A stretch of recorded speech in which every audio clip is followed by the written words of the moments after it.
নমস্কাৰ তৃতীয় শ্ৰেণীৰ ছাত্ৰ ছাত্ৰীসকলক স্বাগতম জনাই আজি পাঠ আৰম্ভ কৰিবলৈ লৈছো।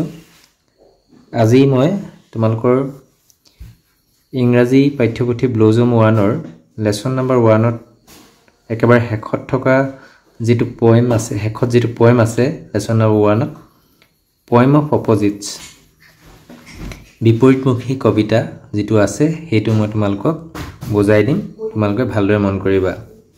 এটো কি পোয়েম অফ অপজিটস অপজিট মানে হৈছে বিপৰীতমুখী এটা কবিতা। ইয়াত বিপৰীত শব্দৰ সৈতে কবিতাটো দিয়া হৈছে। আমি ইয়াৰ জৰিয়তে আমি এন্টোনিম শিকিম, আমি বিপৰীত শব্দ শিকিম, হয়নে?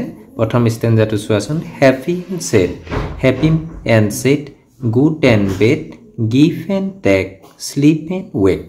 হ্যাপি মানে হৈছে সুখী, ইয়াৰ বিপৰীতটো কি হৈছে সেড। হ্যাপি সুখ, সেড মানে হৈছে দুখ। গুড এণ্ড বেড গুড মানে ভাল, বেড মানে বেয়া। গিভ এণ্ড টেক গিভ মানে দিয়া, টেক মানে লোৱা।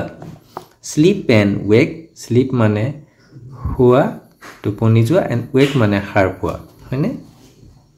তাৰ পিছৰ ষ্টেঞ্জাটো কি আছে হট এণ্ড কোল্ড। হট মানে হৈছে গৰম, কোল্ড মানে হৈছে ঠাণ্ডা। ইয়ং এণ্ড ওল্ড ইয়ং মানে হৈছে ডেকা, ওল্ড মানে হৈছে বুঢ়া। স্মাইল এণ্ড ফ্ৰন স্মাইল মানে হহা, এণ্ড ফ্ৰন মানে খং কৰা। আপ এণ্ড ডাউন আপ মানে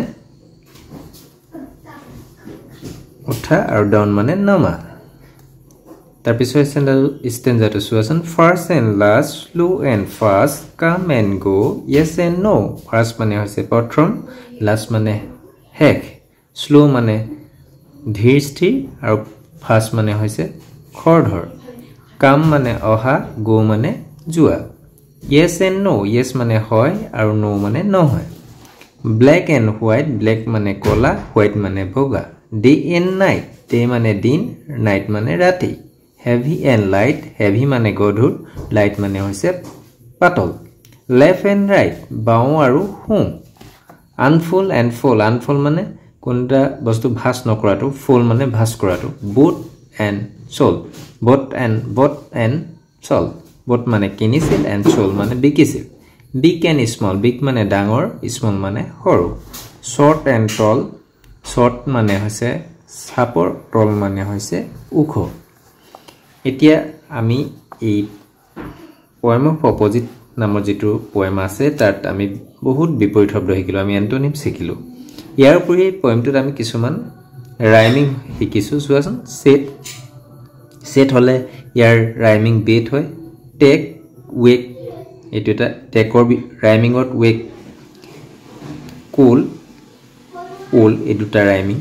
ফ্ৰন ডাউন, লাষ্ট ফাষ্ট, গো নো,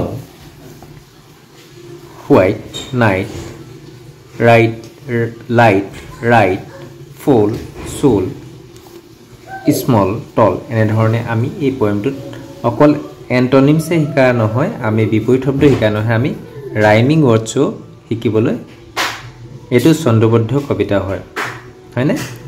ৰাইমিং শব্দ আমি শিকিবলৈ পাইছোঁ। নিশ্চয় তোমালোকে পোয়েমটো বুজি পালা।